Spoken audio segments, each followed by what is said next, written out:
Bien, ben, écoutez, je crois que nous allons commencer. Alors, il faut que je dise merci à notre public du CML quand même pour votre fidélité, quel plaisir de vous retrouver chaque fois, je vous le dis. Hein. Bon, et puis merci Joseph Baou d'être à nouveau parmi nous parce que vous étiez venu au CML en 2011, j'ai vérifié, pour une conférence intitulée Iran-Syrie vers une nouvelle donne. Voilà, puis vous êtes parti 5 ans, 6 ans aux États-Unis, c'est ça, à Washington. Bon, donc c'est de cette nouvelle donne que vous allez nous parler. Alors je rappelle que vous êtes diplômé de l'Université américaine de Beyrouth et de l'Institut d'études politiques de Paris. Vous êtes chercheur au Centre d'études et de recherche sur le Moyen-Orient contemporain. Vous êtes enseignant et chercheur associé à Sciences Po Paris et consultant au ministère des Affaires étrangères. Alors vous allez donc nous parler de la Syrie d'aujourd'hui au cœur de guerres régionales et internationales. Et donc, à mon avis, pas que de la Syrie. Mais n'est pas contemporain des événements qui veut. Il faut pour cela, et les historiens et le chercheur que vous êtes ne me contrediront pas, prendre des distances avec le présent, ne pas coïncider avec lui pour le voir. Plus prosaïquement, dirait ma grand-mère, ne pas avoir le nez dans le guidon. Alors, vous avez participé en 2008 à un ouvrage collectif intitulé « Guerre d'aujourd'hui, pourquoi ces conflits? Peut-on les résoudre ?» Alors, le pourquoi dit bien que la voie d'accès au présent est toujours une forme d'archéologie, de retour vers les origines. Vous êtes né au Liban et votre travail de chercheur aurait pu vous scotcher à votre objet d'étude et vous empêcher de voir clairement ce qui est à l'œuvre au Moyen-Orient, mais rien n'a aveuglé votre analyse, rien n'a fait faiblir votre volonté et votre courage, car je suppose que regarder bien en face l'échine brisée de cette région du monde n'a rien de facile. Pour finir, je citerai le philosophe italien contemporain Giorgio Agamben dans son ouvrage intitulé « Qu'est-ce que le contemporain ?» Il dit donc du contemporain qu'il est celui qui perçoit l'obscurité de son temps comme une affaire qui le regarde et qui n'a de cesse de l'interpeller, quelque chose qui, plus que toute lumière, est directement et singulièrement tourné vers lui. Contemporain est donc celui qui reçoit en plein visage le faisceau des ténèbres qui provient de son temps. Mais je sais qu'avec vous, Joseph Baou, les ténèbres n'auront pas la part belle et que nous serons infiniment plus de bien meilleurs contemporains après votre conférence. Merci donc d'être avec nous ce soir.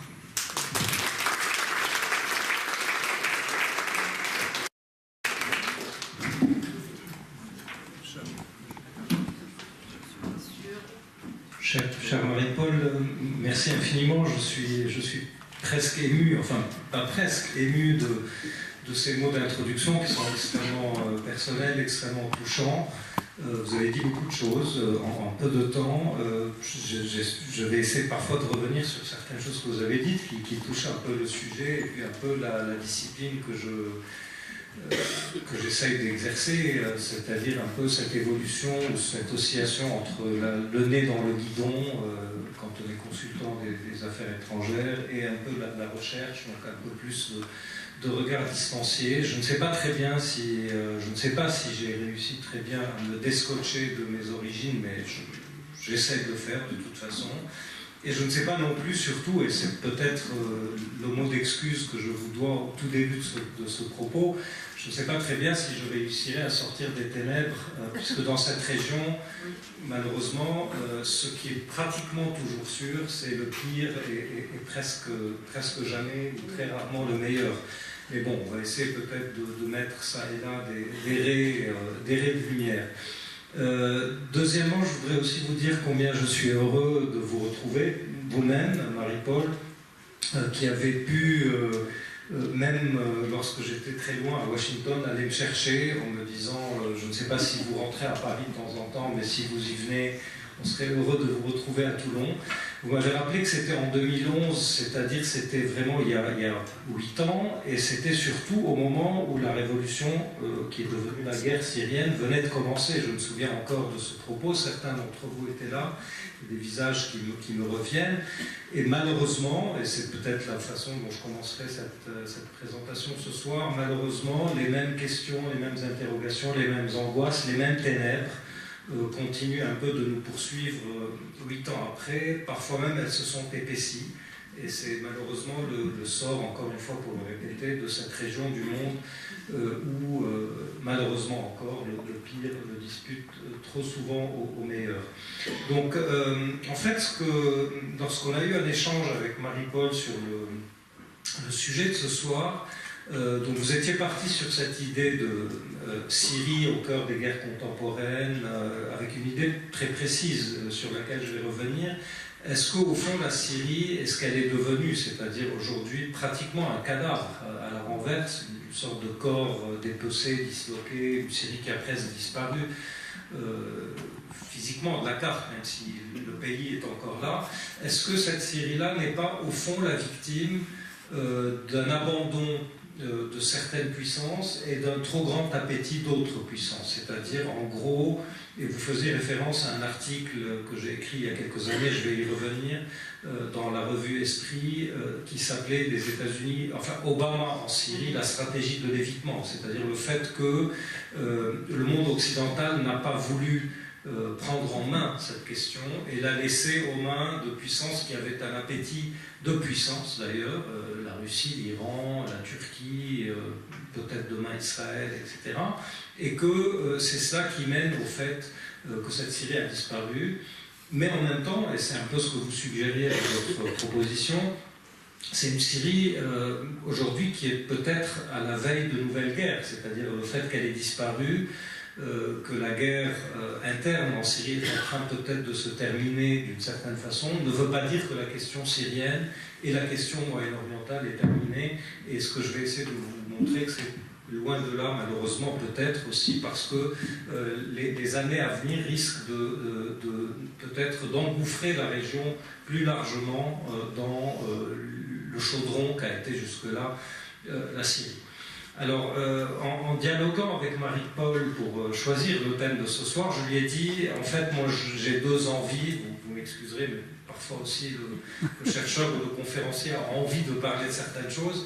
Je lui ai dit, en fait, j'ai envie de parler de la Syrie, de ce qu'elle est devenue, mais aussi, peut-être aussi, c'est un tout petit peu mon propre mal du pays à moi, parler un tout petit peu des périls que la situation syrienne d'aujourd'hui fait peser sur le voisin le plus fragile, le plus frêle, le plus petit, à savoir le Liban, puisque je pense malheureusement aussi qu'on est à la veille de développement et de dynamiques qui ne sont peut-être pas très positives dans ce petit pays qui paradoxalement a connu un calme relatif, même durant les pires années de la guerre en Syrie. Ça risque de ne plus être le cas, et je vais dire pourquoi. Donc voilà, c'est en gros deux temps que je vais essayer de développer ici, un temps syrien et puis un temps libanais, essayer de finir tout ça en laissant du temps pour vos questions et le débat, puisque c'est toujours cela qui est plus intéressant que pérorer tout seul à partir d'une estrade.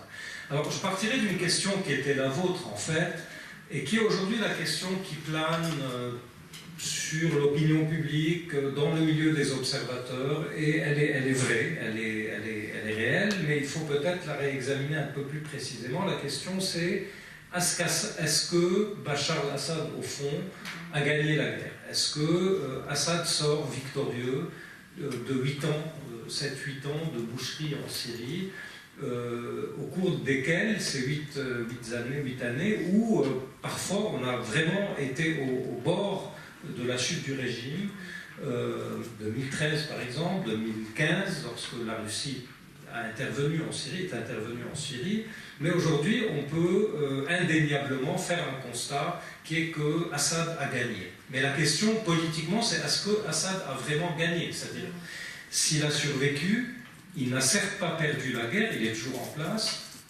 Le territoire syrien aujourd'hui est pratiquement reconquis à 80-85% par le régime. Alors, reste à caractériser le régime, et c'est un peu ce que je vais développer tout à l'heure. Qui contrôle vraiment la Syrie? Est-ce que c'est l'État syrien, ou est-ce que ce sont des conglomérats de milices qui travaillent pour le compte de l'État, etc. Qu'est-ce qui le maintient au pouvoir? Il est encore au pouvoir, mais qu'est-ce qui le maintient au pouvoir?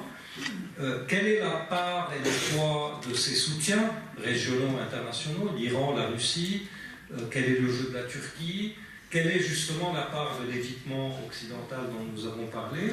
Mais surtout, plus important aussi, c'est, puisqu'on s'intéresse d'abord aux gens, aux hommes, aux femmes, aux enfants, quelle Syrie reste? Qu'est-ce que nous avons devant nous? Le régime a peut-être gagné, mais est-ce que la Syrie aujourd'hui est encore un État, pas avec E majuscule, mais avec E minuscule, c'est-à-dire un État de fait, viable, digne de vie, enfin, ou plutôt qui a une vie apte à avoir une vie digne? Est-ce qu'une Syrie disloquée, morcelée, où il y a 11 millions de déplacés sur 22 millions d'habitants, c'est-à-dire la moitié d'un pays, 50% qui est déplacé, la moitié de la moitié déplacée à l'intérieur, l'autre moitié dans les pays environnants, la plus grande crise de réfugiés que le monde a connue depuis la Deuxième Guerre mondiale, depuis les grands exodes de la Deuxième Guerre mondiale, c'est quelque chose d'énorme. Une destruction physique, économique, morale, sociale, etc., qu'on chiffre au bas mot à 350 milliards de dollars, c'est énorme. Est-ce que dans ces conditions, on peut dire que quelqu'un a gagné? Bachar ou quelqu'un d'autre? Est-ce que lorsqu'on a une catastrophe d'une telle ampleur, on peut utiliser décemment, sans scier le mot vainqueur ou le mot gagné? C'est presque à la limite indécent. Alors, voilà déjà la première question qu'il s'agit d'examiner.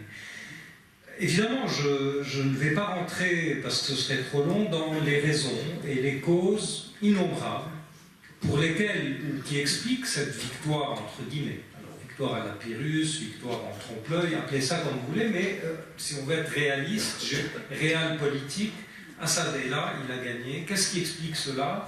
Il y a un nombre infini de raisons, de causes qui l'expliquent, et je ne vais pas rentrer là-dedans ce soir, mais les causes, elles sont à la fois endogènes et exogènes. Alors, endogènes, on rentre dans les méandres de ce qui fabrique la société syrienne, sa segmentarité, le fait communautaire, on revient à l'histoire, justement, là, on s'éloigne du guidon pour regarder un tout petit peu les fondamentaux, l'État faible, l'État insuffisant, l'État faible mais très féroce en fait, syrien, qui peut-être dont la férocité s'explique par sa faiblesse au sens de sa légitimité, un pays qui est aussi à la croisée des conflits régionaux, du conflit israélo-arabe, du conflit irano-occidental, du conflit sunnite-chiite, de la rivalité turco-saoudienne, etc.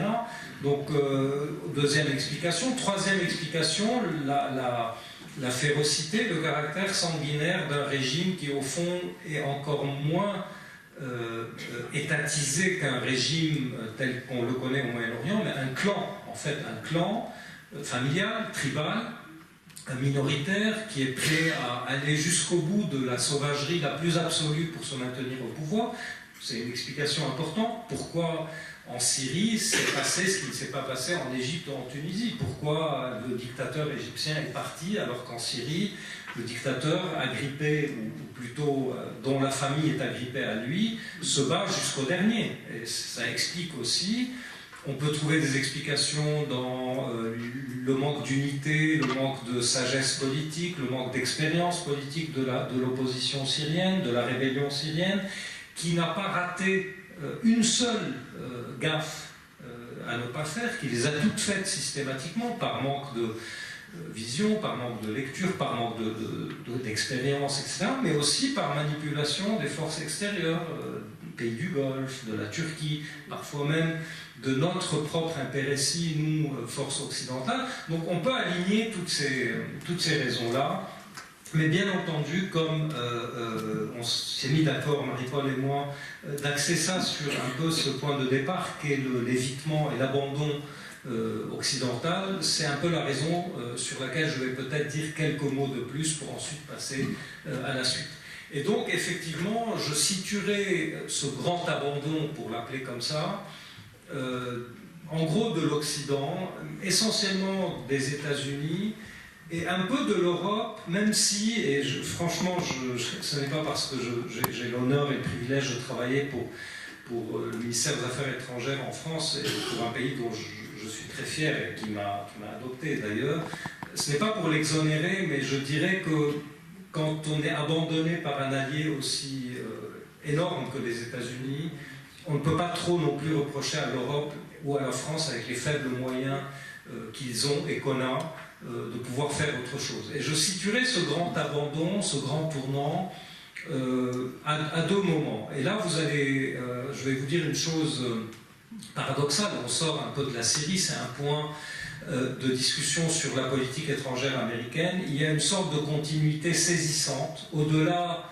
des différences de style et des différences de politique, de culture politique intérieure, une continuité saisissante dans ce grand abandon, non seulement de la Syrie, mais par rapport au Moyen-Orient, entre l'administration Obama et l'administration Trump. C'est-à-dire qu'on a un peu le même schéma, mais qui est exprimé différemment.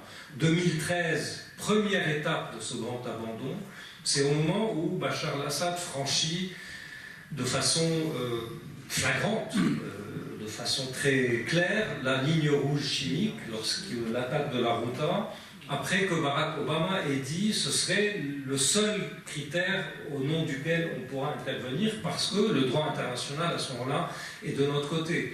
À ce moment-là, en août 2013, si vous revenez à cette époque, je crois, moi je suis prêt à discuter de cela, peut-être même à écrire un travail sur ça, c'est un peu l'article que j'ai fait à l'esprit.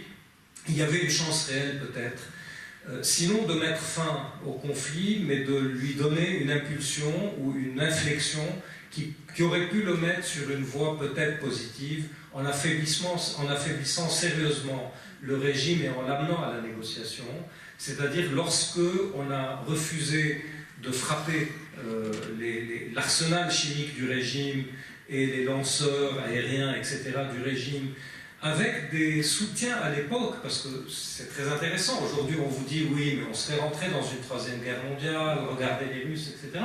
En 2013, il n'y avait pas tout ça. C'est une construction a posteriori. La Russie est rentrée en Syrie en 2015, probablement parce qu'elle a vu qu'il n'y avait pas de résistance occidentale. Donc on reconstruit des schémas a posteriori. Je crois que c'était la première étape du grand abandon. Et depuis, tout ce qui est allé mal en Syrie a commencé depuis, c'est-à-dire l'islamisation de la rébellion, le fait que devant l'abandon américain, l'impuissance européenne, les puissances du Golfe se sont engouffrées dans la brèche, ont commencé elles-mêmes à armer la rébellion, donc d'une certaine façon à l'islamiser, le fait qu'Assad ayant compris qu'il n'y avait rien en face, il avait une licence absolue de tuer, et que donc il a décuplé la force de frappe, les massacres à l'arme chimique, à l'arme conventionnelle, les raids aériens, et que la Russie et l'Iran ont compris que la Syrie était à eux, et qu'il était maintenant temps de s'engouffrer dans la brèche physiquement, et de commencer à prendre le régime à bout de bras et à le sauver. C'est la première étape de l'abandon, du grand abandon. La deuxième étape du grand abandon, elle est sous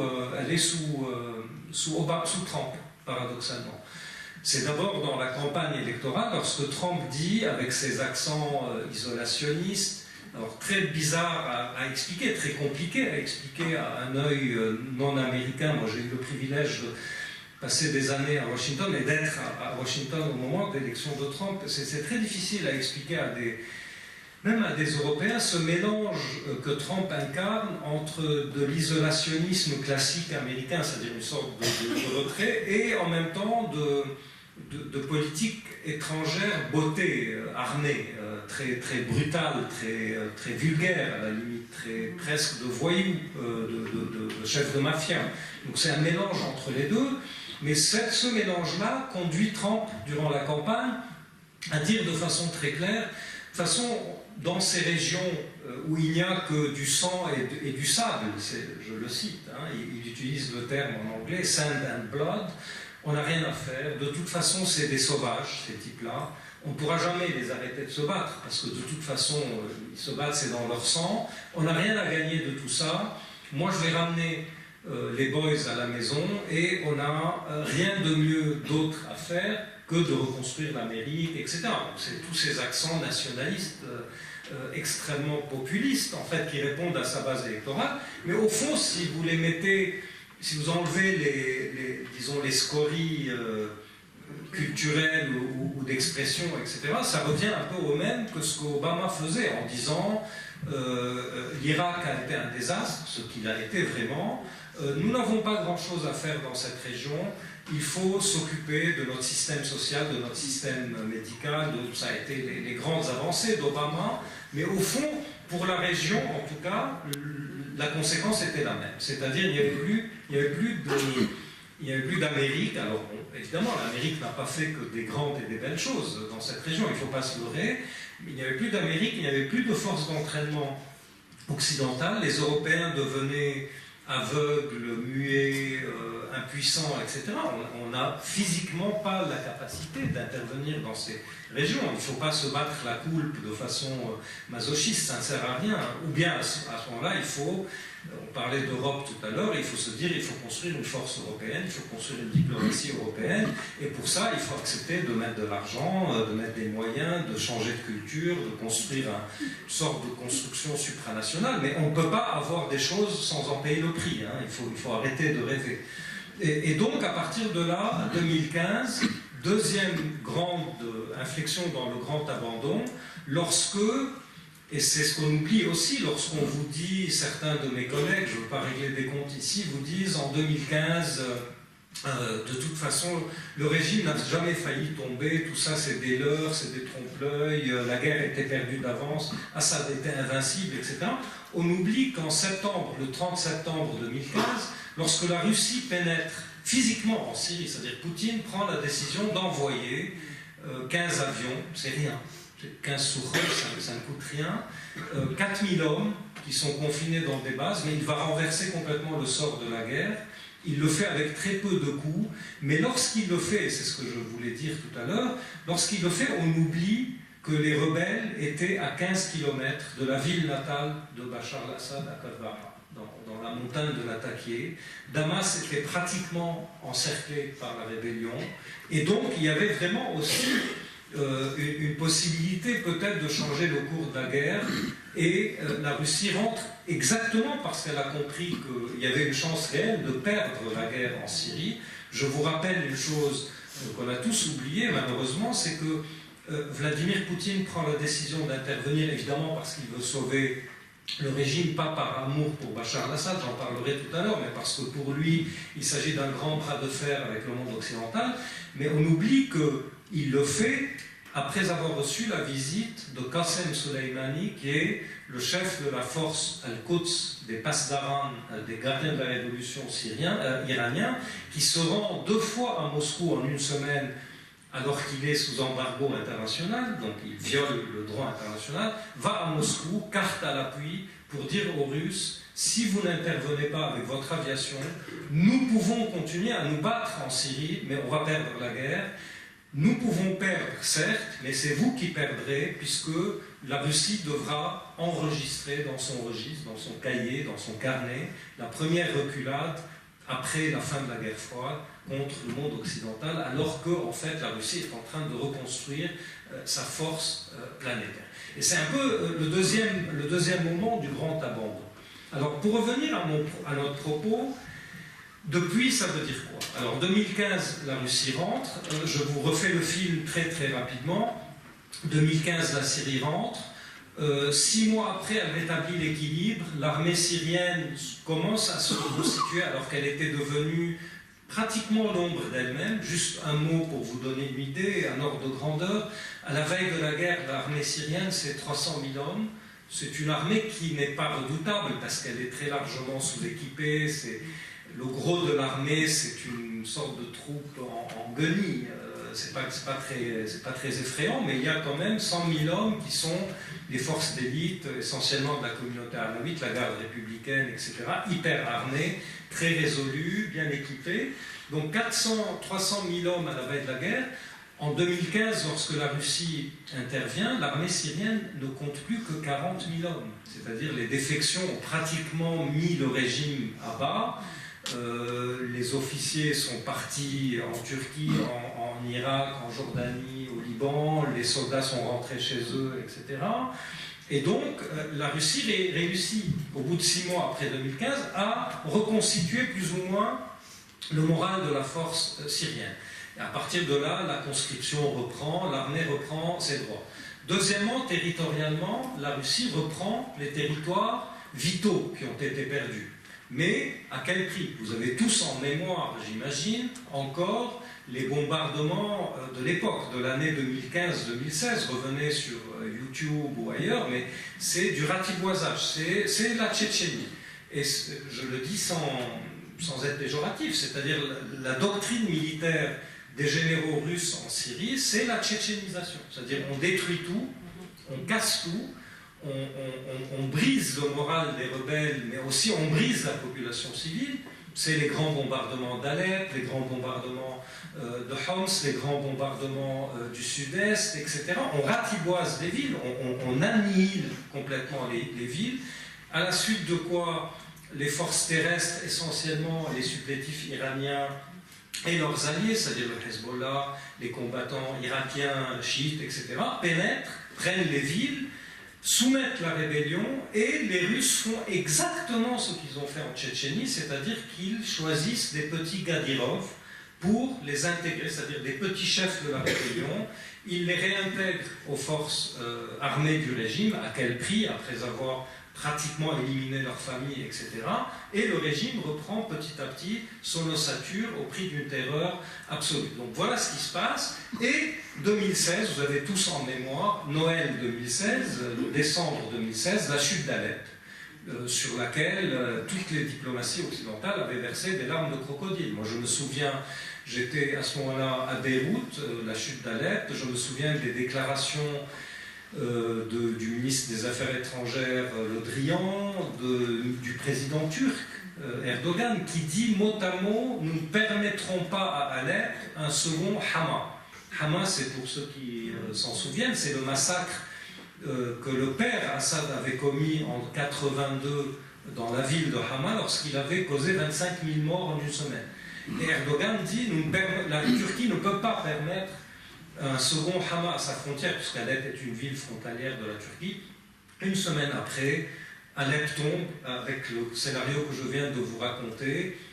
La France verse des larmes de crocodile, évidemment, elle n'a pas d'autre moyen de faire autre chose. La Turquie ne fait rien. Les États-Unis, à ce moment-là, sont en plein dans la transition entre Trump et Obama. C'est vraiment le moment où on est en train de passer le flambeau. Personne ne dit rien aux États-Unis.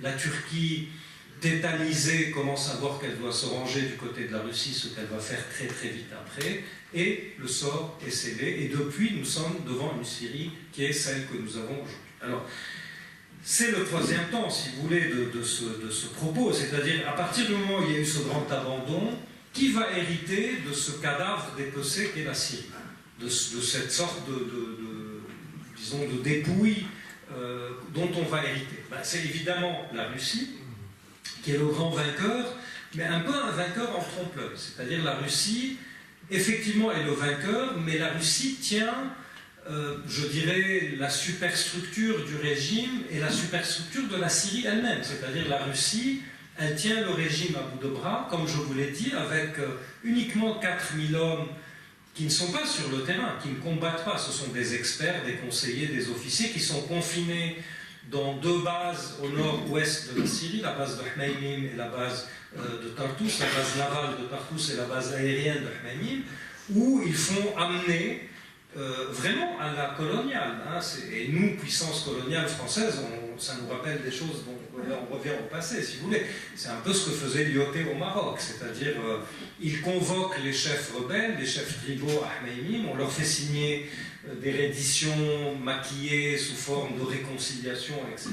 On en fait des petits caïds et ils deviennent les forces auxiliaires du régime contrôlé par la Russie, et la Russie contrôle l'espace aérien. Voilà la puissance russe en Syrie. L'Iran, elle, contrôle le bas, elle contrôle les artères, elle contrôle les milices, elle contrôle la sociologie, elle contrôle le foncier, elle contrôle les mafias, elle contrôle le commerce clandestin, elle contrôle la famille, Assad, etc.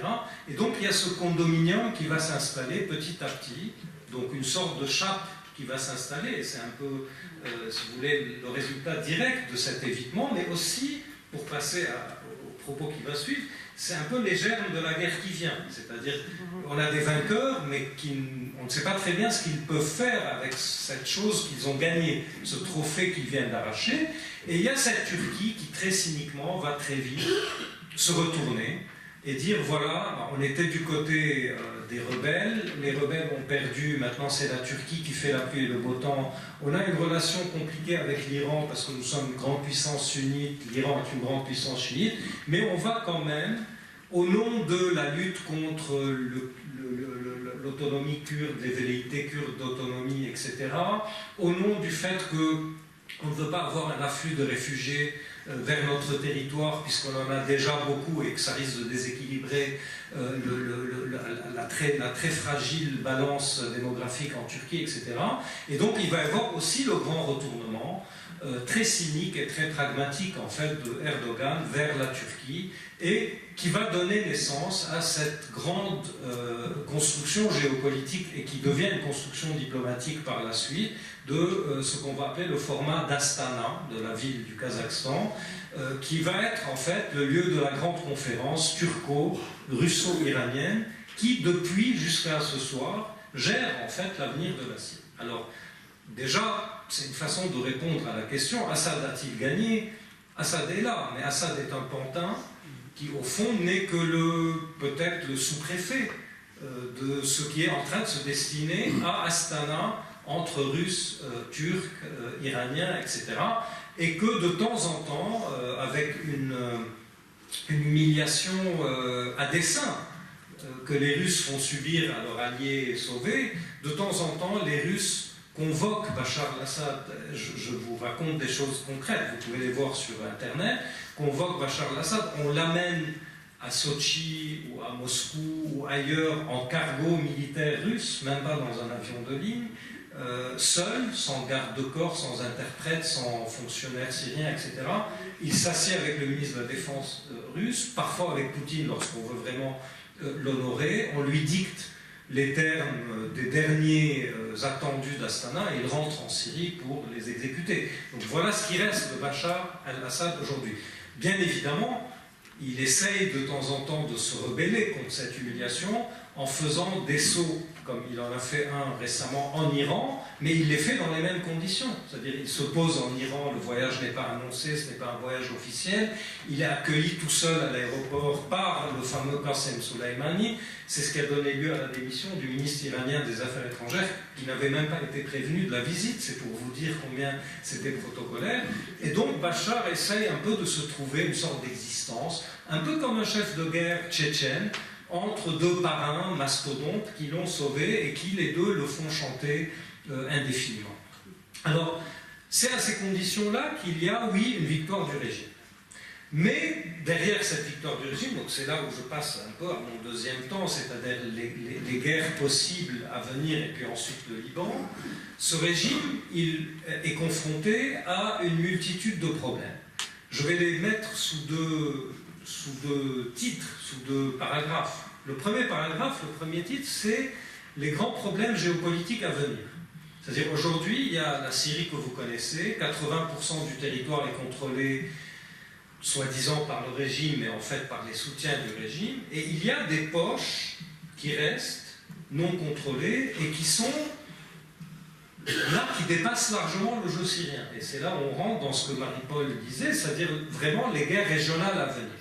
Les trois poches qui restent, c'est d'abord la fameuse poche du nord-est, c'est-à-dire l'est de l'Euphrate, comme nous l'appelons ici en France, et qui nous concerne à nous très particulièrement français, puisque c'est le seul endroit en Syrie où, au nom de la lutte contre Daesh, contre ISIS, dans la coalition internationale, au nom de la défense de nos alliés kurdes, qui ont été quand même des gens très braves dans la lutte contre ISIS, la France a aujourd'hui encore des forces spéciales stationnées à l'est de l'Euphrate. Elles ne sont pas nombreuses, on peut le dire, même si il faut faire semblant que c'est un chiffre classifié défense, etc. Mais on a autour de 250 forces spéciales stationnées là-bas, qui sont aujourd'hui très découverts et dans une très sale situation depuis que Donald Trump, il y a quelques semaines, comme vous l'avez su, c'est encore un temps d'abandon, a déclaré qu'il se retirait lui-même de l'est de l'Euphrate, de la Syrie,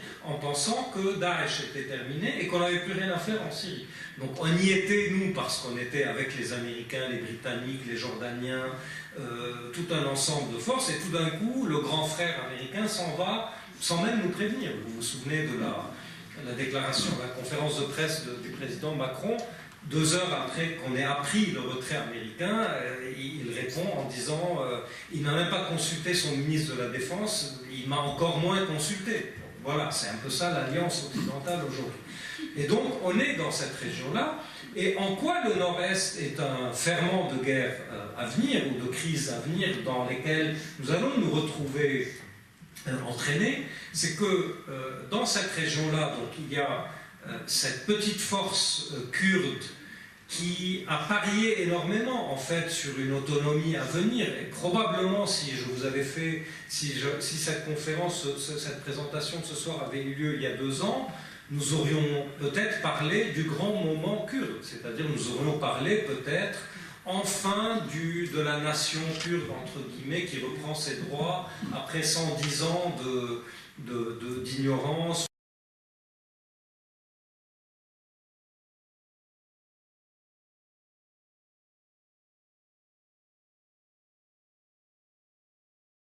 De négligence, etc. Aujourd'hui, c'est fini. La nation kurde, elle est aujourd'hui en train de chercher à sauver sa peau entre le rouleau compresseur turc qui va pénétrer à partir du nord, et le régime qui va reprendre pratiquement le contrôle de cette zone, puisqu'il n'y a plus d'Américains, il n'y a plus de forces qui lui font barrage. ISIS a été battu par nos bons soins, mais en fait, cyniquement, on a battu Daesh ou ISIS, mais on va remettre le territoire conquis à Daesh ou ISIS au régime, aux Russes et aux Iraniens, mais en même temps, il va y avoir des résistances, c'est-à-dire que qui de la Turquie, du régime de la Russie ou de l'Iran va être la force prédominante dans cette région. Et là, on voit qu'il y a déjà les germes du conflit à venir.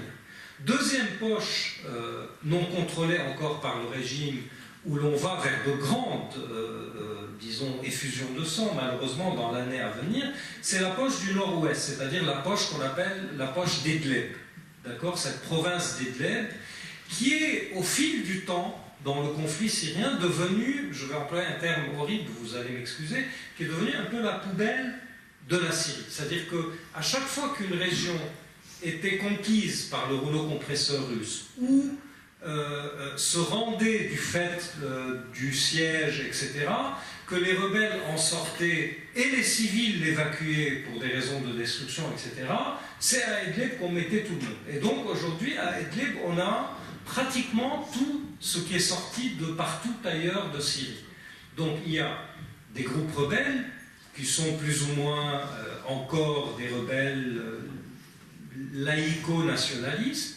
On a beaucoup de rebelles djihadistes qui sont en train de monter en puissance justement parce qu'il y a ce ressentiment sunnite très fort qui se construit, et donc ce sont des rebelles qui gravitent dans l'orbite d'Al-Qaïda, donc ce ne sont pas des gens très sympathiques et très fréquentables, et il y a beaucoup de civils qui sont là, venus d'ailleurs, et qui, si cette poche d'Idlib est reprise par le régime, comme probablement ça va être le cas dans les 6 mois qui viennent, vont monter, se réfugier vers la Turquie. C'est-à-dire que la Turquie est aujourd'hui tétanisée par l'idée qu'elle peut être prise d'assaut par 2 millions de civils qui vont se masser à la frontière, et que la Turquie n'aura pas d'autre choix que d'accepter, ou bien de les voir se faire massacrer devant elle. Et donc il y a cette future poche, et aujourd'hui on ne sait pas très bien qui prendra cette poche d'Idlib. La Turquie essaye de négocier avec la Russie dans le cadre de cette famille d'Astana, disant aux Russes, donnez-nous 6 mois, je vous en supplie, donnez-nous 6 mois, nous allons désarmer les factions radicale, et nous allons pacifier cette région sans sang pour éviter l'afflux de réfugiés. Le problème, c'est que la Turquie et l'Iran, qui sont aussi très cyniques, le régime qui est encore plus cynique qu'eux, jouent la carte du temps en enlisant la Turquie dans ce jeu-là, en faisant en sorte que les rebelles djihadistes deviennent encore plus djihadistes et montent en puissance, pour dire au monde qu'il n'y a plus d'autre solution que de prendre cette région d'assaut et donc de mettre la Turquie en porte-à-faux par rapport à ses engagements pris dans le cadre de Sochi et d'Astana, etc., etc. Donc ça, c'est la deuxième grande zone de conflictualité à venir. Et la troisième, qui est à mon sens, et je crois au sens de beaucoup d'observateurs, la plus importante et la plus grave, parce qu'elle va mettre en cause probablement, et c'est là où on va passer au petit quart d'heure libanais, l'équilibre régional dans son ensemble, c'est-à-dire la paix de la région, de toute la région du Moyen-Orient, du Golfe à l'Irak ou à l'Iran ou au Pakistan. C'est le sud de la Syrie où, depuis qu'il y a ce statu quo aujourd'hui, il y a une sorte de guerre feutrée, froide, mais qui devient de plus en plus tiède au fil du temps et qui risque de devenir très chaude depuis quelques jours, et vous allez comprendre pourquoi, qui est la guerre par procuration entre l'Iran et Israël. C'est-à-dire la zone sud de la Syrie, où pratiquement les Russes sont les moins présents, où le régime est présent avec énormément de supplétifs pro-iraniens, où le Hezbollah a déjà établi des bases avancées sur la frontière du Golan syro-israélien, avec des tunnels, des bunkers, etc., avec des raids israéliens en représailles qui se multiplient, comme vous le savez, c'est-à-dire pratiquement, on est passé de 1 raid par 2-3 mois il y a 1 an à pratiquement 3 raids par mois aujourd'hui, israéliens en Syrie, sur des postes avancés iraniens, parfois très en profondeur dans le territoire syrien, c'est-à-dire du côté de Homs, de l'attaquer, etc., parce qu'Israël essaye de détruire autant que possible toute possibilité de développement, de rampes de lancement de missiles longue portée iraniens ou Hezbollah, etc., et parfois même d'usines d'armes chimiques qui essayent de se reconstituer dans certaines zones, et avec une Russie qui, en fait, est garante de l'espace aérien syrien, et là aussi, on retrouve une sorte de Syrie qui a une victoire en trompe-l'œil, puisque la Syrie est supposée être le garant de l'espace aérien légitime syrien, mais elle ne peut pas empêcher les raids israéliens, ou elle ne veut pas les empêcher, parce que d'une certaine façon aussi, la Russie se dit, bon, si les raids iraniens, au fond, affaiblissent l'Iran, au fond, ils me renforcent à moi. C'est-à-dire, certes, nous sommes copains, l'Iran et moi, parce que nous sommes les deux soutiens du régime, mais nous sommes aussi des partenaires rivaux, c'est-à-dire nous sommes tous les deux les membres du conseil d'administration de la société Syrie, mais moi j'ai envie de passer ma part de 45 à 65 ou à 70, et donc si les Israéliens font le sale boulot de réduire l'influence iranienne, j'y gagne. Oui, mais, et c'est ce que aujourd'hui certains experts russes commencent à dire, mais en même temps on ne peut pas non plus, au nom de la toute-puissance russe globale, c'est-à-dire là on sort de la Syrie, quand même la défense aérienne russe qui est déployée en Syrie, c'est-à-dire les fameux S-300, S-400, qui voient passer tous les mois des avions israéliens qui rentrent faire le ménage en Syrie, il y a un moment où si on ne fait rien, nos alliés ailleurs dans le monde vont dire mais à quoi servent vos armes? C'est-à-dire à quoi sert d'être un allié de la Russie? Et donc aussi on est en porte-à-faux, et c'est pour ça que je vous disais on est à la veille du conflit, d'un conflit probablement global. Tout cela qui est bien joli sur l'espace syrien, qui est encore gérable ou contrôlable dans l'espace syrien, le devient complètement ingérable et incontrôlable lorsque vous mettez cela dans le contexte géopolitique global, c'est-à-dire de la seule vision américaine qui reste pour le Moyen-Orient aujourd'hui, qui est celle de mettre à bas le régime iranien. C'est-à-dire de ces sanctions, de la sortie américaine du JCPOA, c'est-à-dire de l'accord nucléaire avec l'Iran, qui encore une fois aussi nous a laissé au bord du gué, puisqu'on se retrouve avec les Allemands, les Britanniques, etc., tout seuls comme des naïfs partenaires, seuls avec l'Iran, alors que les États-Unis sont sortis. Un Iran que le régime, que la présidence américaine ne cache plus pour lequel elle ne cache plus sa velléité de le changer, c'est-à-dire c'est dit pratiquement par l'administration américaine.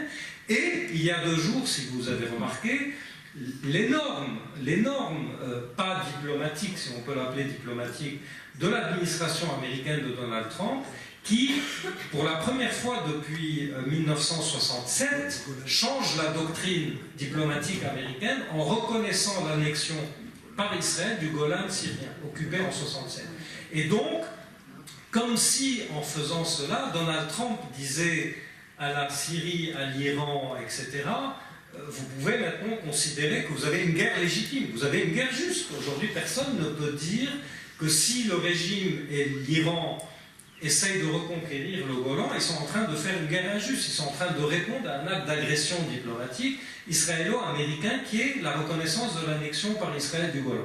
Donc si vous replacez cela dans le grand écheveau, tout indique qu'on est en train d'aller vers le clash inévitable qui commencerait peut-être par une étincelle au sud de la Syrie, qui s'étendra très vite au sud du Liban, et c'est là où je vais passer au Liban, puisqu'aujourd'hui il y a un continuum physique, il n'y a pas de frontière entre la Syrie et le Liban dans l'extension de la puissance irano-hezbollahi à la frontière d'Israël, entre le sud du Liban et le sud de la Syrie, et on peut très vite faire le calcul que, vu que, et là on passe à des choses très compliquées dans lesquelles je ne vais pas rentrer ce soir, qui est la posture des États du Golfe, des pétromonarchies, essentiellement de l'Arabie saoudite, qui de plus en plus se rapproche d'Israël dans cette obsession anti-iranienne, on peut très facilement faire l'hypothèse que l'Iran, si elle est mise à mal, ne ripostera pas seulement sur le terrain syrien, libanais ou irakien, mais qu'elle pourrait très bien riposter sur le terrain du Golfe, puisqu'il y a déjà un conflit ouvert entre l'Iran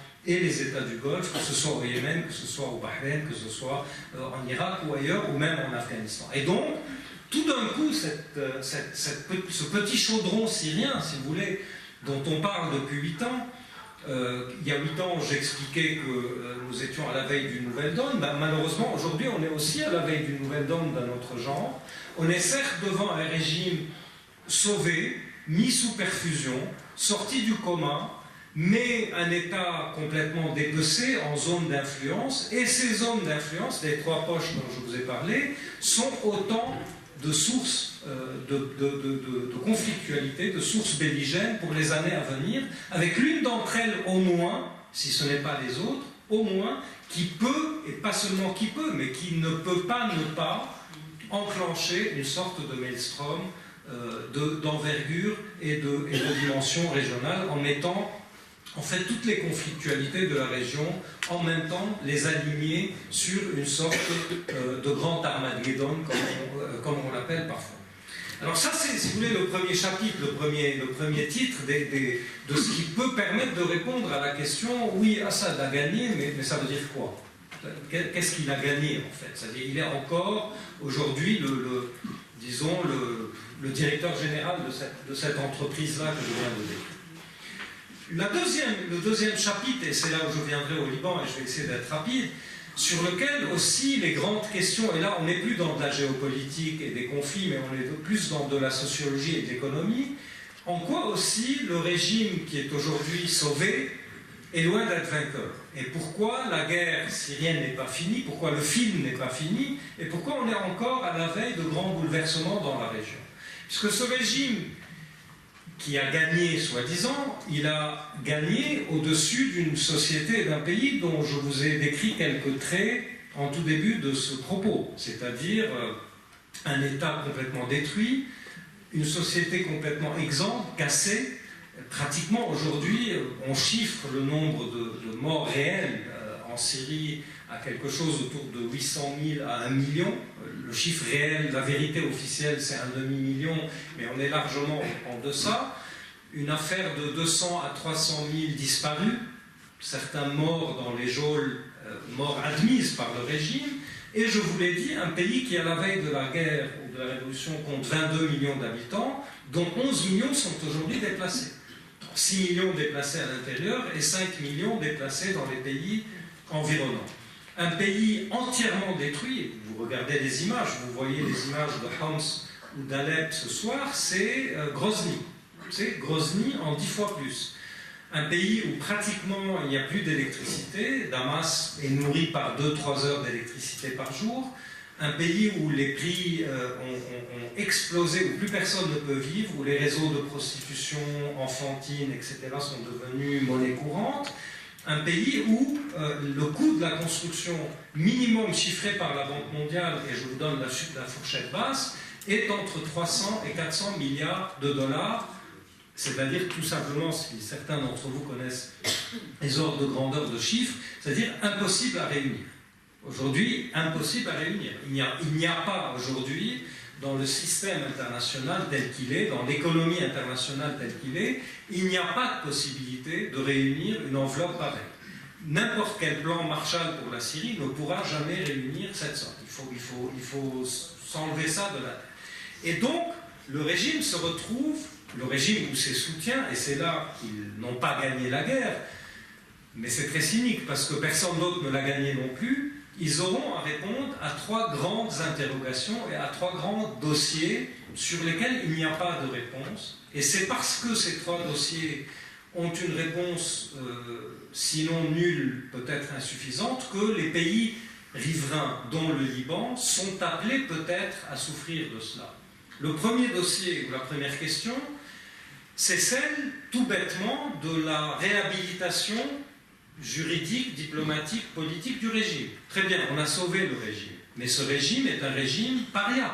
C'est un régime sur lequel il y a une litanie de résolutions onusiennes qui le condamnent, il y a des recours en justice internationale, il y a la résolution 2254 qui impose, elle est votée sous le chapitre 7, les Russes l'ont coécrite, qui impose une transition politique à Damas qui à terme devrait voir la famille Assad quitter le pouvoir, mais évidemment aujourd'hui ce n'est plus du tout le cas, et donc il y a une sorte de balai diplomatique autour de la Syrie qui ne se fait pas, mais la Russie, qui elle est aujourd'hui un peu le patron de cette boîte qu'elle a rachetée à $1 symbolique en fait, va essayer de rentabiliser son investissement et donc de réhabiliter, de renormaliser le régime sur la scène internationale. Et donc la Russie fait pression sur les Européens, sur les Arabes, sur la Ligue arabe, etc. Rouvrez vos ambassades à Damas, reprenez le cours normal des choses, reconsidérez qu'Assad est le président légitime et légal de la Syrie alors qu'il est sanctionné, qu'il est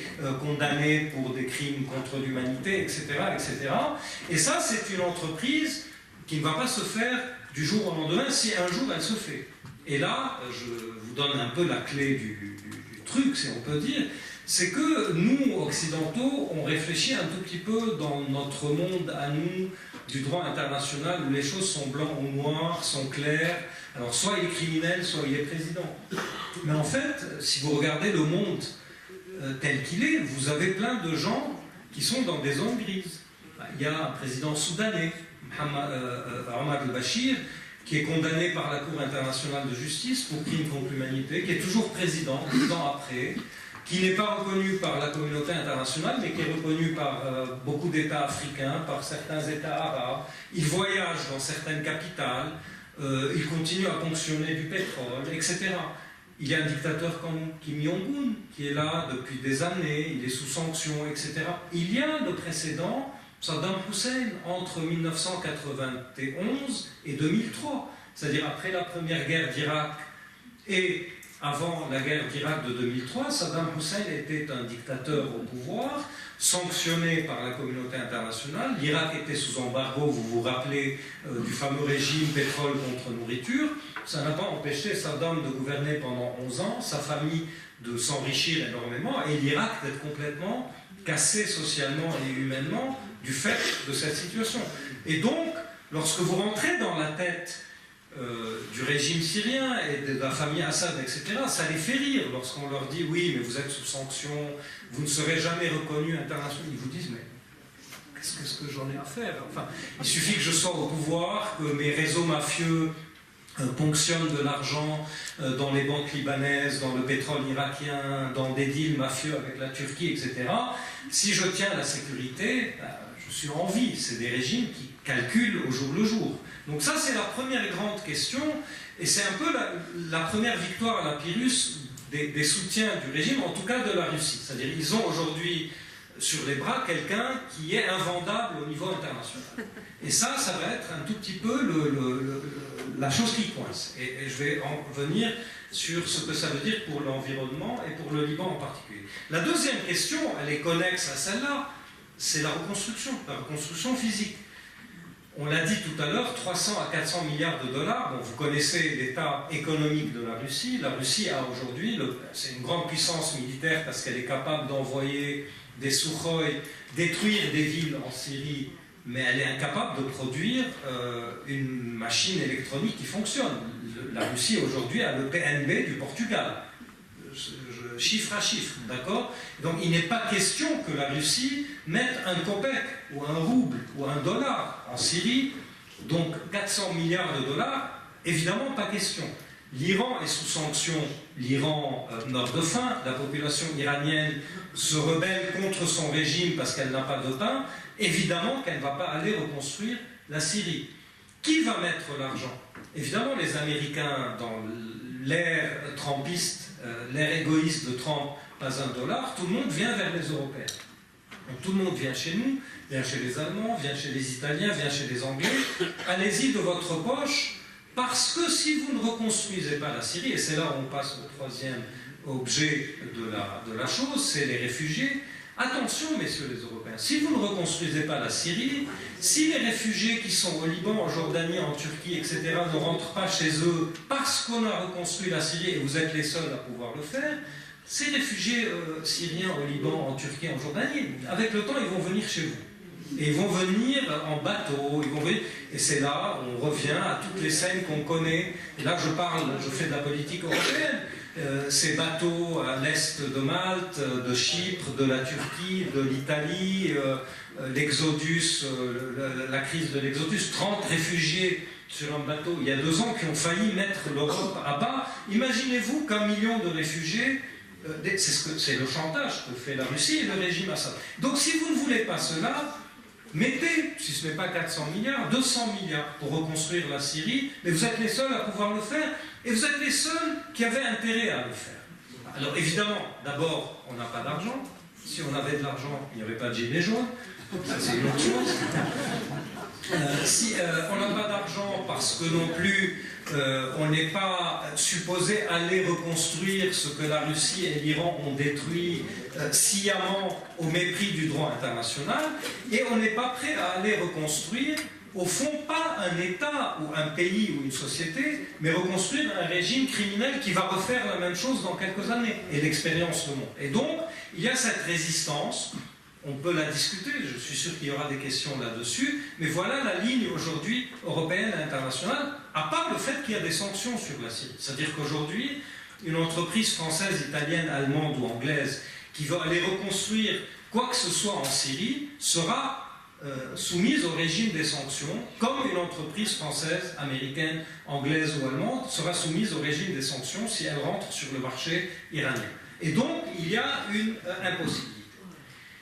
C'est là, si vous voulez, où, si vous mettez tout ça bout à bout, on arrive à la réponse, en fait, à la question, est-ce que Assad a gagné, est-ce que la guerre est finie, etc. Ben oui, il a gagné, il est encore vivant, il est encore dans son palais, il peut se promener dans un rayon d'action autour de Damas qui est limité, parce qu'il n'ose pas aller à Alep, il n'a pas le droit d'aller au sud, en vertu d'ententes secrètes entre Russes, Iraniens, Israéliens, etc. Il ne peut pas sortir très loin parce qu'il a peur d'un coup d'État, etc. Et il y a la situation que je viens de vous décrire, c'est-à-dire 3 poches potentiellement explosives, dont l'une qui peut mettre le feu aux poudres à la région, et 3 grandes questions qui sont loin d'être résolues. Alors dans ce contexte-là, je vais finir en 5 minutes en disant un mot du Liban. Dans ce contexte-là, le Liban, malheureusement, est en train de redevenir, pour le régime syrien, ce qu'il a toujours été depuis les années 70, à savoir le seul poumon qui permet, lorsque tout est fermé autour, de respirer. Mais de respirer de façon illégale, illicite, mafieuse, quasi terroriste, d'accord ? Et donc le Liban devient, parce que c'est un État où on peut faire beaucoup de choses, il y a beaucoup de libéralisme, de libéralisme excessif économique, parce qu'on a des réseaux d'allégeance, parce qu'il y a une fragilité de l'État, parce qu'il y a beaucoup de réfugiés à partir desquels on peut peser sur la décision libanaise, le régime syrien, en fait, joue sur la palette des trois questions que je vous ai mentionnées pour essayer, à travers le Liban, d'essayer de reprendre sa respiration au niveau international. C'est-à-dire qu'il dit, le Liban est un pays en crise économique, très bien, une des façons de sortir le Liban de sa crise économique, c'est qu'il devienne la porte d'entrée, le hub, comme on dit, de la reconstruction syrienne. Alors évidemment, ça séduit beaucoup d'entrepreneurs libanais en se disant, oui, c'est vrai, si demain, il y a un gros marché de reconstruction en Syrie, par quelle porte vont venir les entreprises chinoises, françaises, italiennes, indiennes, etc.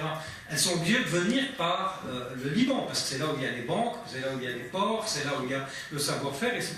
Et donc, on peut gagner du dynamisme économique dans cette affaire. Ce n'est pas faux, l'idée n'est pas bête, mais c'est une question qui est soumise justement au régime des sanctions et à l'incapacité de le faire.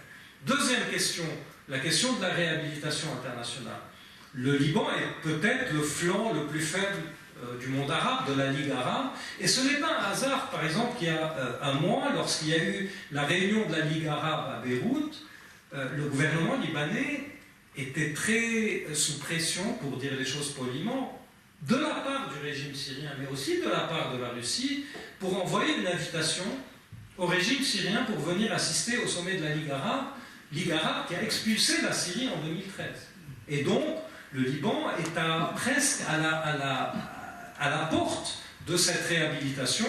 Il y a quelques jours, le président libanais a annoncé que si résoudre la question des réfugiés nécessitait qu'il se rende à Damas et tienne un sommet avec Bachar al-Assad, il le fera. Et donc, il y a aussi cette pression à la normalisation, puisque je parlais de réfugiés, qui se fait à travers les réfugiés. C'est-à-dire que dans un pays, le Liban, qui compte 3 millions d'habitants, alors là on revient à la démographie, donc un pays qui compte 3 millions à 3 millions et demi d'habitants, vous avez 1,5 million de réfugiés syriens, c'est-à-dire que le tiers du pays est aujourd'hui réfugié syrien, avec tout le poids économique, sociologique, communautaire, sécuritaire que cela fait peser.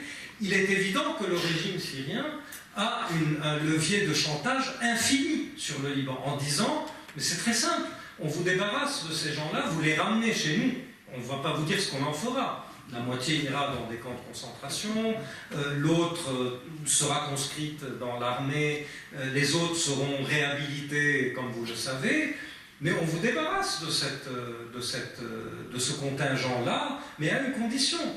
Vous rétablissez les relations diplomatiques, vous redevenez l'interlocuteur pour le monde et pour la communauté internationale de la Syrie, etc.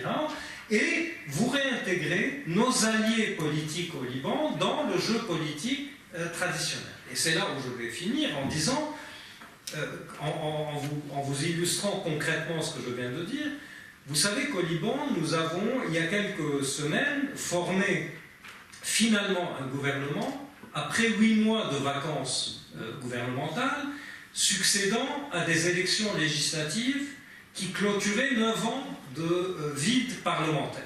D'accord ? Donc en fait, une série de vides qui ne s'expliquaient que par le fait que les Libanais n'arrivaient pas à avoir une vie politique normale tant que la guerre en Syrie faisait rage. Donc on avait mis le pays au frigidaire, d'accord ? Au congélateur. Donc tout était gelé. Tout d'un coup, la guerre au Liban, la guerre en Syrie se termine, on élit un président de la République, on fait des élections parlementaires, mais qu'est-ce qui apparaît très vite, c'est que le gouvernement libanais est incapable de se former tant que son président, son premier ministre, le Saad Hariri, n'accepte pas d'intégrer des ministres ouvertement labellisés comme tels, pro-syriens dans son gouvernement. Et donc, le gouvernement qui ne se forme pas pendant 8 ans se forme comme par enchantement il y a quelques mois, il y a 1 mois et demi pratiquement, au moment où Saad Hariri cède devant le chantage et dit « Très bien, je vais intégrer des ministres pro-syriens dans le gouvernement ». Comme par hasard, pour illustrer tout ce que je viens de dire, l'un des 2 ou 3 ministres pro-syriens que Saad Hariri intègre obtient quel portefeuille ? Un portefeuille qu'on crée à l'occasion et qui est le portefeuille des réfugiés syriens au Liban. C'est-à-dire que c'est le proconsul du régime de Damas à Beyrouth, aujourd'hui dans le gouvernement, qui gère le dossier des réfugiés. Premier acte ministériel qu'il fait au mépris du Conseil des ministres, puisqu'il n'y avait pas de décision gouvernementale, il se rend à Damas pour discuter du retour des réfugiés syriens avec le président syrien, sans en informer son Premier ministre. Donc voilà un peu, si vous voulez, aujourd'hui le Liban qui redevient, un peu comme si on était avant 2005, avant les grands bouleversements de 2005, un Liban qui redevient d'une certaine façon la province à partir de laquelle s'exerce l'hégémonie ou l'influence syrienne dans la région. Alors tout ça c'est bien beau, mais on retrouve, et je vais finir sur cela, on retrouve les grandes hypothèques dont je parlais tout à l'heure. C'est-à-dire que le Liban aujourd'hui, lui aussi, en parallèle à la Syrie ou en amplificateur de la Syrie, il fait face à 2 ou 3 grands problèmes qui risquent aussi de l'entraîner dans une sorte de déstabilisation. Le premier, c'est la crise économique, dont vous connaissez tous les soubassements, et c'est une crise économique qui aujourd'hui devient pratiquement dans le rouge. C'est-à-dire que si d'ici quelques mois, des réformes extrêmement autoritaires et difficiles à mettre en œuvre ne sont pas adoptées par le Liban est au bord de l'effondrement économique. C'est-à-dire un scénario, pour la faire très courte et très rapide, un scénario à la grecque. C'est-à-dire effondrement de la livre, les gens sont dans la rue, les salaires sont divisés par 10 ou par 20, etc., etc. Avec 1,5 million de réfugiés syriens dans le pays, vous imaginez un peu ce que ça va créer. Deuxième ou troisième grande hypothèque, c'est celle dont on parlait tout à l'heure en Syrie, c'est-à-dire la grande question régionale. Le Liban est un pays aujourd'hui où le Hezbollah a assuré la survie du régime syrien, mais c'est un pays où le Hezbollah revient de Syrie vainqueur, conquérant et plus ou moins désœuvré. Et donc, la dynamique du clash avec Israël est de nouveau présente, d'autant plus qu'il y a la grande question de l'Iran, comme on l'a dit tout à l'heure, qui continue à planer sur la région. Et donc la deuxième grande hypothèque pour le Liban, c'est l'hypothèque de la guerre régionale, qui commencerait soit par le sud Liban, soit par le sud syrien, le sud de la Syrie, soit par les deux réunis, et on retrouve le scénario de la grande confrontation régionale de tout à l'heure. Et donc tout ça pour dire, je vais conclure sur une note très très triste et très malheureuse, que si on avait essayé peut-être d'essayer de sortir des ténèbres, il faut dire qu'on est très largement encore dedans. Bien entendu, il y a des motifs de se satisfaire. On se bat moins en Syrie aujourd'hui, oui. Le niveau de violence est nettement inférieur à ce qu'il était il y a quelques années. Aujourd'hui, on ne parle plus quotidiennement de 120 à 200 morts en Syrie, ce qui était le cas il y a quelques années. C'est quelque chose qui n'est pas négligeable. Oui, il y a peut-être certaines dynamiques de résurrection de la société syrienne, ça et là, mais c'est un pays qui est dans l'état que je vous ai décrit, et je suis passé très vite sur les aspects micro-sociologiques, c'est-à-dire la prostitution, les réseaux de drogue qui se développent de façon énorme dans le pays, etc.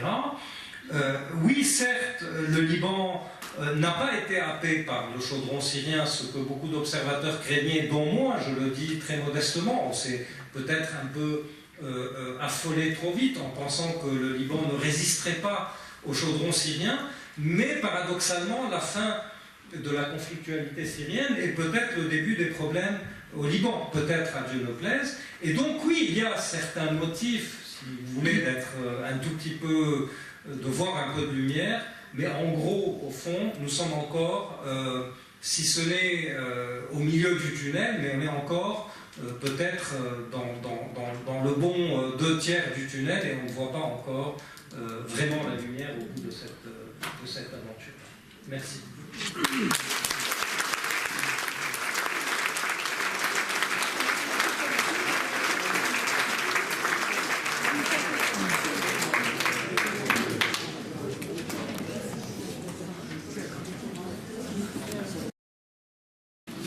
Vous avez fait un exposé particulièrement fort. Vous nous avez avez fait un exposé particulièrement fort. J'aimerais que vous nous donniez une petite précision sur le chapitre consacré à la réhabilitation du régime, pour lequel la Russie fait pression sur certains pays pour renvoyer des ambassadeurs, enfin, avoir une diplomatie. Est-ce que vous pouvez nous citer des pays qui auraient accepté cette pression de la Russie pour retourner en Syrie? Merci. Vas-y, il y en a d'autres. D'autres questions, regarde. Regarde.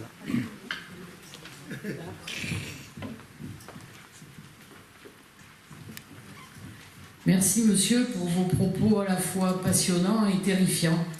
Je voudrais savoir quelle est la position de la Chine. Merci.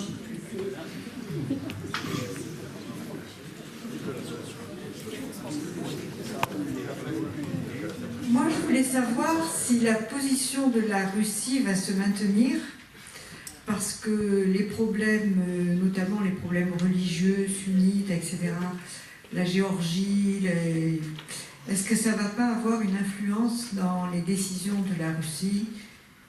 Est-ce qu'elle a tellement intérêt à agir à cet endroit? Elle a montré sa puissance, elle a fait tourner ses avions, mais c'est un pays qui est en grande difficulté quand même, économique en tout cas. Pour répondre. D'accord. En fait, les questions sont plus ou moins liées. Elles tournent autour un peu du rôle russe et de l'absence du propos, même s'il était en filigrane présent, je vais vous dire comment, de l'acteur chinois. Alors tout d'abord, je commence par votre question parce qu'elle permet ensuite de répondre aux autres. C'est une excellente question.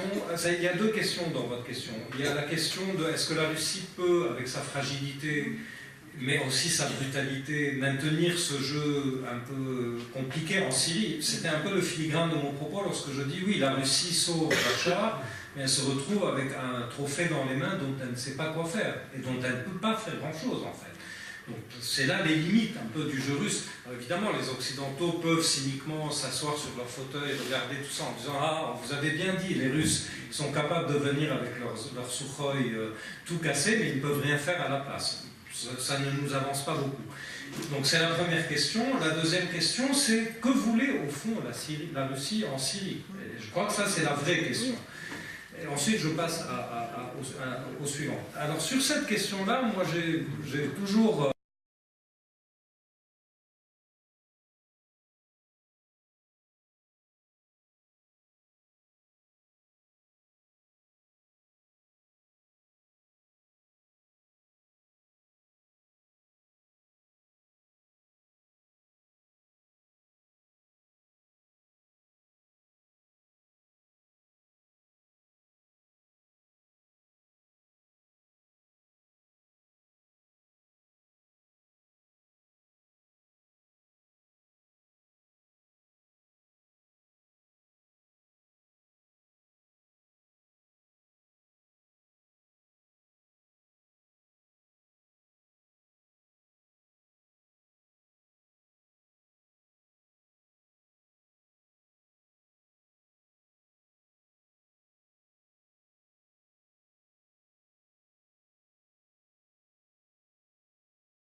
C'est que, je pense, enfin, modestement, que je n'ai pas tort, que la Russie en Syrie n'avait pas de but spécifiquement syrien. C'est-à-dire, évidemment, personne ne songe à discuter qu'il y a des bases russes en Syrie depuis très longtemps et qu'elle voulait les préserver.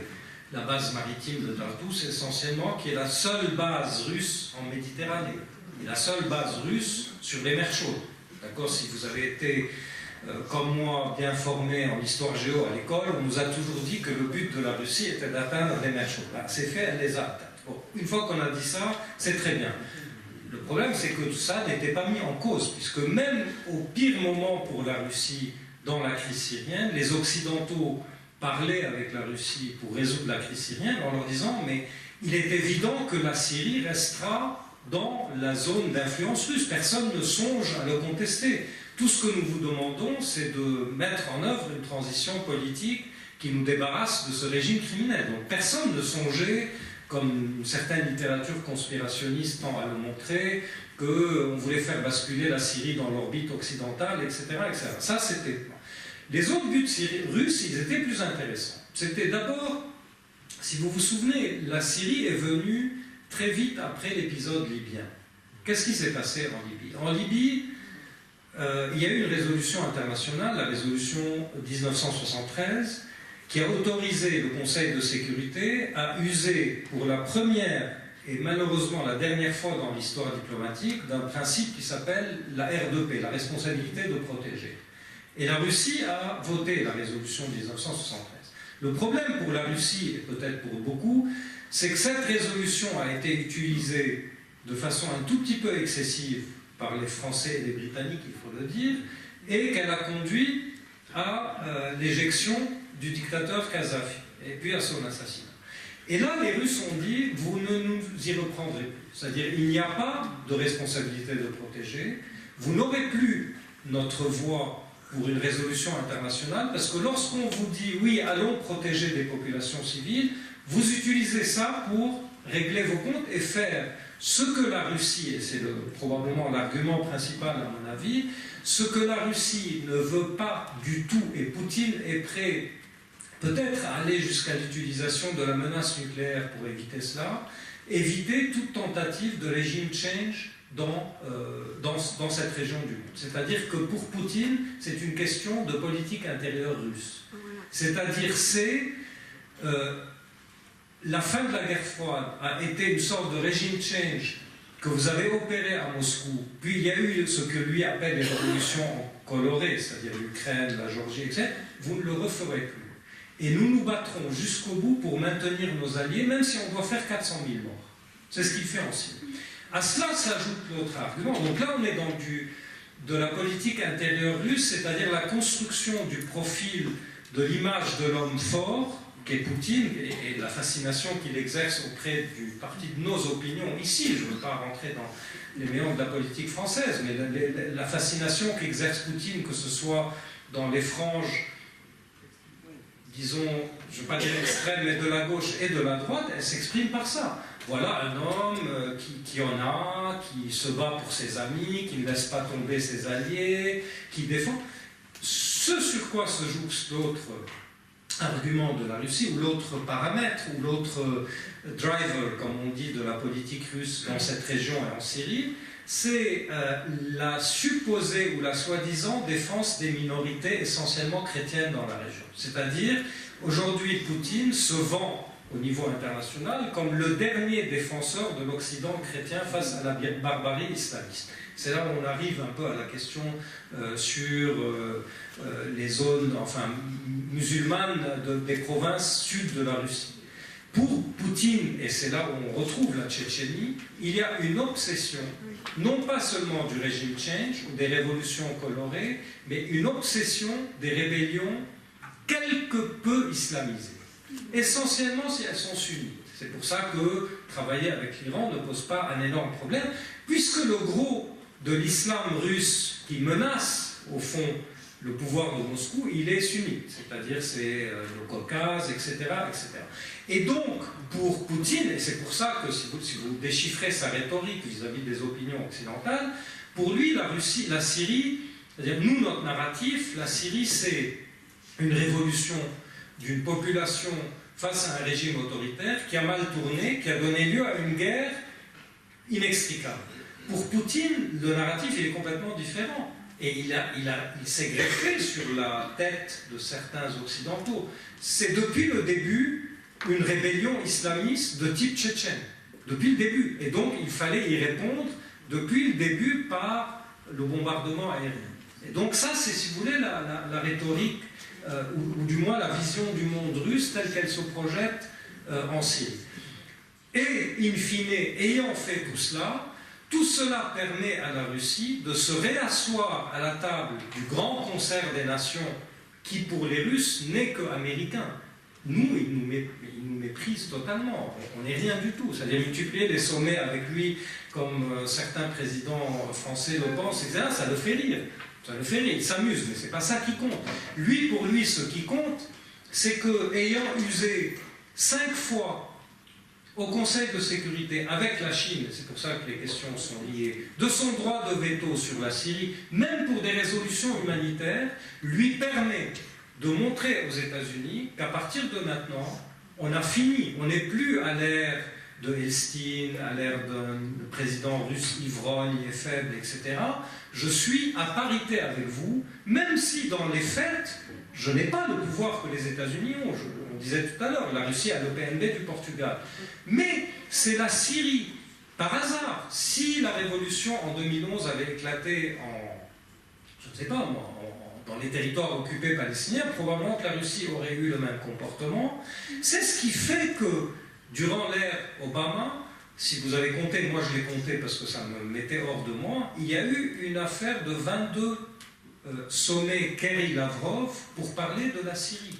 Rien que la photo, Kerry faisant le voyage à Moscou pour serrer la pince à Lavrov et parler de la Syrie, même s'il n'y avait aucun résultat, c'était pour la Russie du bénéfice net. C'était, voilà, on est redevenu la grande puissance, on n'est plus l'État écrasé par la fin de la guerre. Donc c'était ça un tout petit peu qui était dans le logiciel russe.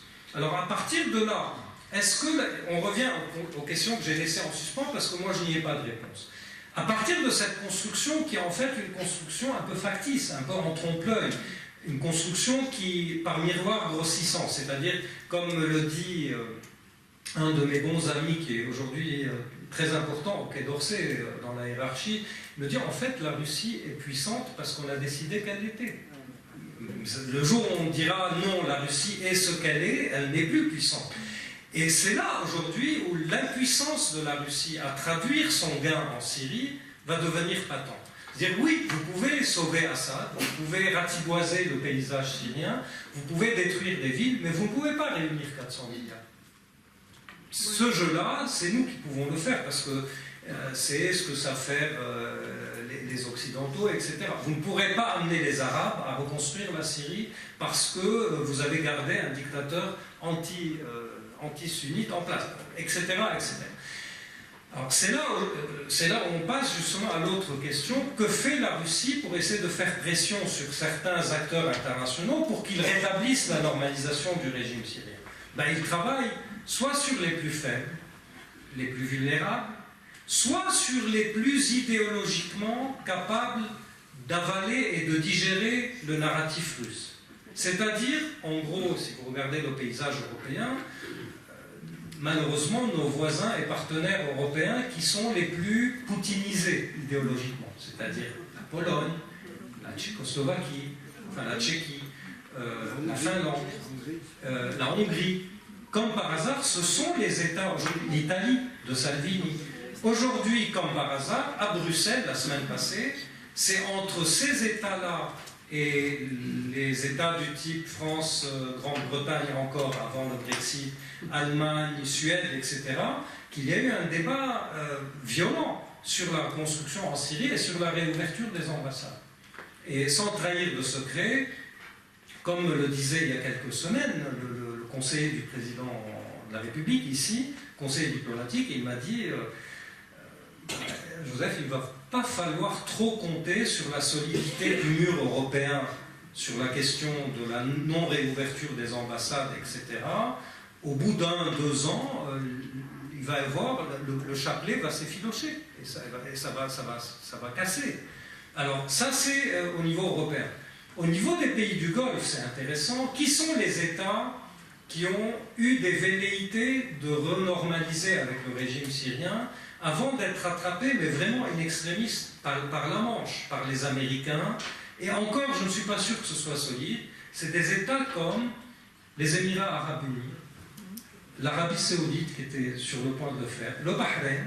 À Bahreïn, il y a eu une embrassade presque indécente, même au niveau des mœurs, entre le ministre des Affaires étrangères du Bahreïn et le ministre des Affaires étrangères syrien à l'Assemblée générale de l'ONU en septembre, espèce presque c'était embrassé sur la bouche, pratiquement, et ils ont été rattrapés in fine. Alors, qui sont ces États-là? Ces États-là, si vous remarquez, ce ne sont pas des États qui ont beaucoup d'état d'âme, sans jeu de mots, sur la question démocratique et sur la question des libertés et sur la question de la vie humaine.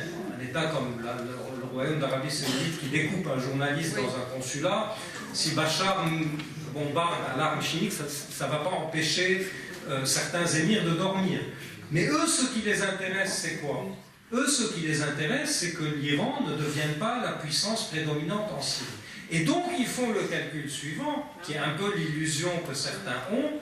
Si on revient en Syrie, on remet de l'argent en Syrie, on rouvre nos ambassades en Syrie, en fait, on refait la compétition à la présence iranienne en Syrie, on la repousse d'une certaine façon, et, ce qui est pour moi le plus cynique, on fait plaisir aux Russes, parce que nous sommes en train d'essayer de courtiser les Russes à un moment où les États-Unis sont un allié qui est en train peut-être de chanceler. Il y a eu l'affaire justement Khashoggi, etc. Très bien, si le Congrès américain veut sanctionner l'Arabie, etc., et ne plus nous vendre des armes pour faire une sale guerre au Yémen, on va aller voir les Russes, on va aller voir les Chinois, et c'est là où je vais passer aux Chinois, parce que eux, ces questions-là, de droits de l'homme, de transition démocratique, ils ne sont pas très regardants sur la chose. Et donc, en rouvrant nos ambassades en Syrie, en fait, on ne fait pas plaisir à la Syrie, on est en train d'essayer de construire un partenariat avec la Russie, et peut-être à la clé d'essayer de goûter l'Iran en dehors de la Syrie. Pour moi, c'est une illusion totale, elle ne va nulle part.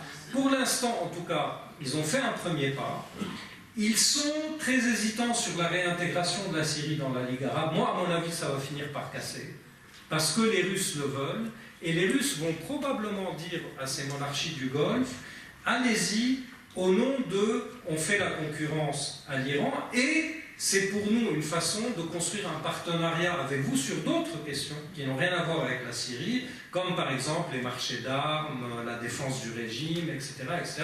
Au moment où le monde occidental, vous avez vu, mon cher prince, est un partenaire sur lequel vous ne pouvez pas beaucoup compter, parce qu'il suffit que vous fassiez un excès du type j'assassine un journaliste pour que l'Union européenne vous sanctionne, etc. Ce pas des gens sérieux.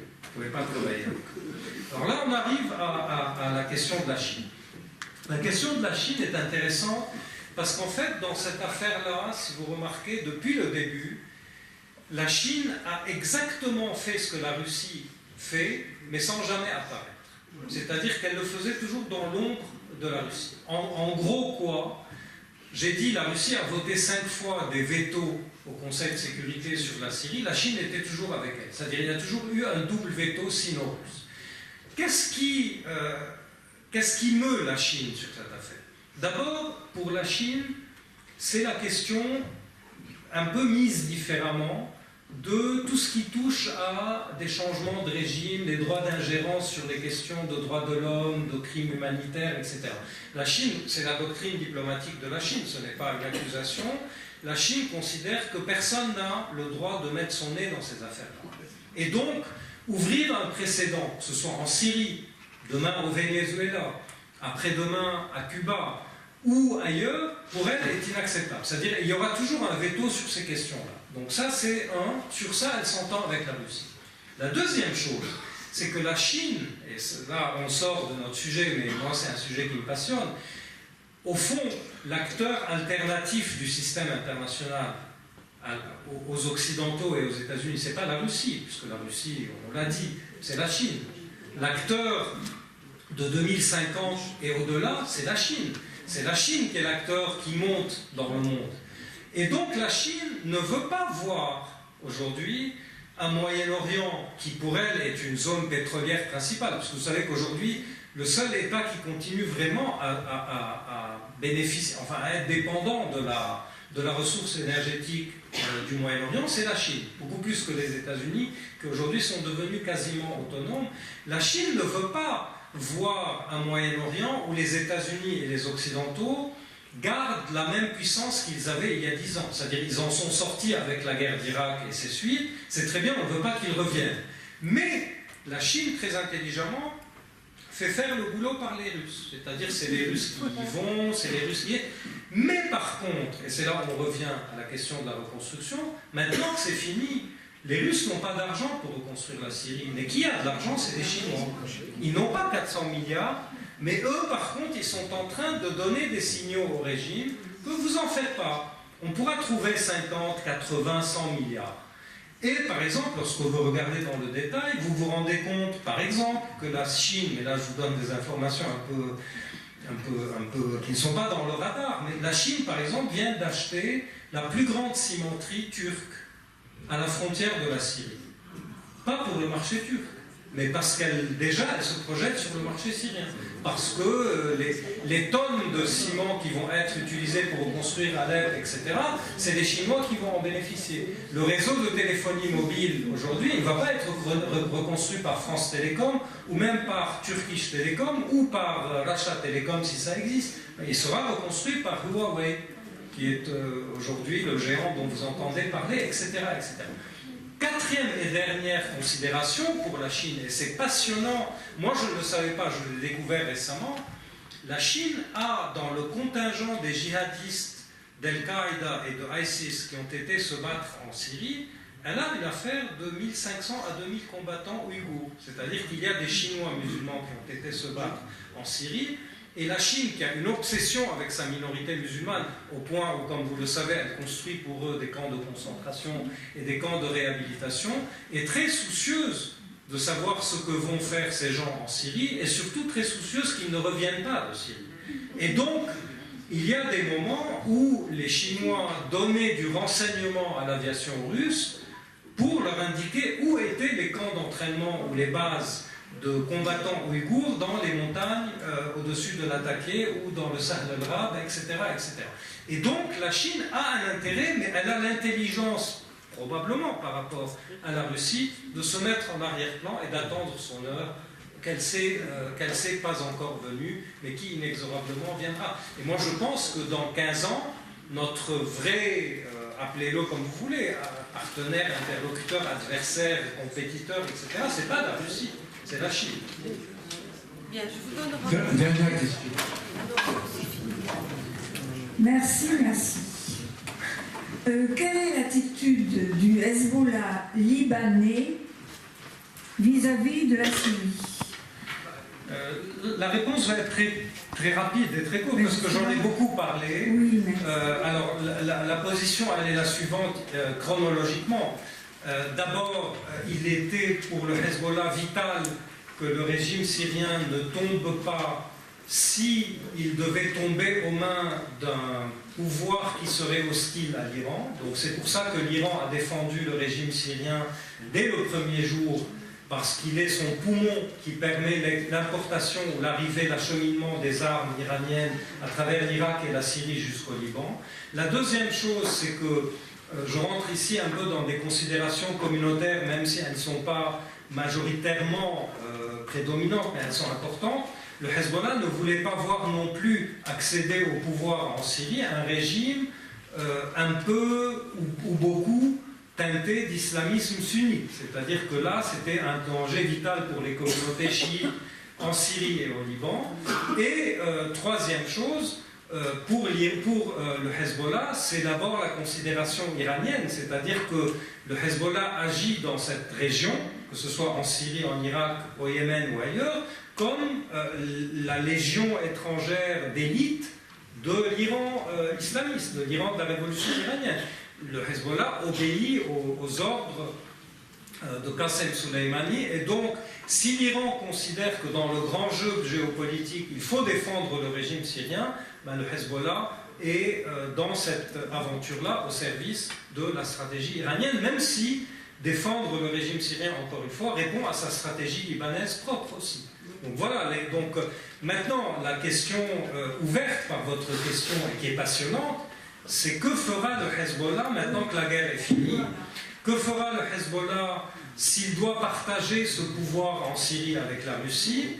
Et quelle sera la traduction de la victoire du Hezbollah en Syrie au Liban? Ben, c'est un peu les questions que j'ai essayé d'esquisser à la fin, mais qui sont ouvertes parce que tout cela, en fait, dépend d'une ou deux choses qui sont gigantesques par rapport à la Syrie, qui sont d'abord, quel est l'avenir du régime iranien si les sanctions continuent, etc. Et quand est-ce que la prochaine guerre entre Israël et le Hezbollah, qui pour moi est inéluctable, quand est-ce qu'elle est programmée et qui en sera le vainqueur? Ce sont des questions auxquelles on n'a pas de réponse aujourd'hui. Bien, je crois que nous allons vraiment vous remercier. Voyez, je vous avais promis que le chant des ténèbres allait reculer avec Joseph Barou. Voyez, on y voit beaucoup plus clair. Mais je n'ose pas vous dire, dormez tranquille, braves gens. Voilà.